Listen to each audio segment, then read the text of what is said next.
নাৰী চৰিত্ৰসমূহৰ মহত্ব আৰু গৰিমাই অসমীয়া নাৰীৰ মহত্ব আৰু গৰিমাকে উপস্থিত কৰিছে আৰু তাকে লৈ আমি গৌৰৱ অনুভৱ কৰোঁ। প্ৰমীলা, পদুমী,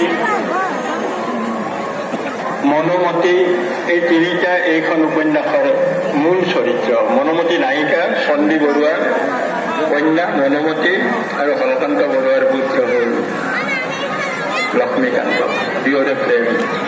কিন্তু সেই সময়তে মংগু মাহাতিলুৱাৰ নেতৃত্বত, মংগু মহাবন্দুলৰ নেতৃত্বত তৃতীয় মানৰ আক্ৰমণৰ পটভূমিত তেওঁলোকৰ সেই প্ৰেম চিহ্নিত হৈ গ'ল, ছিন্ন বিচ্ছিন্ন হৈ গ'ল।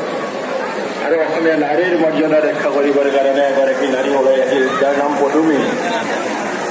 মোৰ আজিও পদুমীলৈ মনত পৰে। পদুমী নায়িকা নহয়, পদুমী পাৰ্শ্ব চৰিত্ৰ।